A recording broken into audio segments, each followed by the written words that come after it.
আচ্ছা, আমি কি মেকআপ করে এতটাই সাদা করে দিই যে দেখে মৃতদেহ মনে হয়? আর এই ভরা ক্লাসে আমাকে কেন মেকআপটা কমপ্লিটলি রিমুভ করে আবার নতুন করে করতে হলো, এই পুরো জিনিসটা জানার জন্য ভিডিওটা পুরোটা দেখতে থাকো। মেকআপ আর্টিস্ট হয়ে লোকজন ঘেটে কাজ করার দৌলতে আমি প্রচুর ইনসিডেন্টের সম্মুখীন হয়েছি, কিন্তু সত্যি বলতে ভগবান আমাকে এই দিনে যে দেখাবে সেটা আমি স্বপ্নেও ভাবতে পারিনি। কেরিয়ারের শুরু থেকেই আমি ভীষণ সাটল মেকআপ করে আসছি, আর ক্লায়েন্ট প্রেফারেন্সকেও আমি ভীষণভাবে প্রায়োরিটাইজ করে থাকি। আমার মেকআপ স্টাইল একরকম, ক্লায়েন্টের প্রেফারেন্স একরকম বলে আমি তাকে আমার স্টাইলেই মেকআপ করে বেরিয়ে চলে আসবো, এরকম মেন্টালিটি আমার কোনো দিনই ছিল না। সেই জন্য আজও হয়তো প্রথম দিকের ক্লায়েন্টরাও আমার থেকে রিপিটেডলি মেকআপ করিয়েছে, চার্জেসের হিউজ ডিফারেন্স থাকার পরেও। তো তোমরা এখন ভাবতেই পারো আমি এতগুলো কথা হঠাৎ করে কেন বলছি। তো রিসেন্টলি আমি একটা লাক্সারি পার্টি মেকআপ ওয়ার্কে যাই, and she was one of my NRI clients, and she wanted a subtle yet glam look.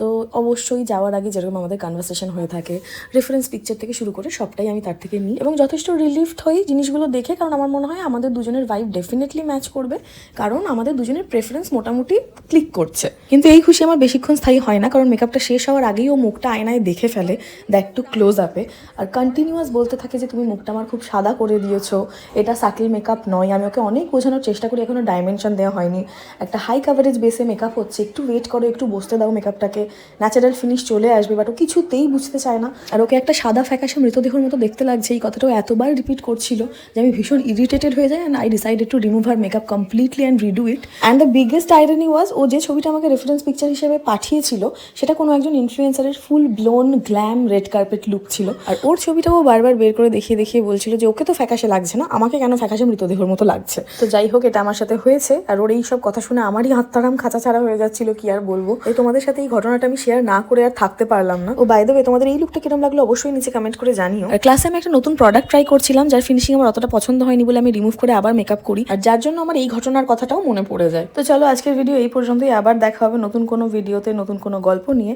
O by the way, আমাদের নতুন ক্লাস শুরু হতে চলেছে, যারা যারা ইন্টারেস্টেড তারা ডেফিনেটলি কন্ট্যাক্ট করে নিও। বাই।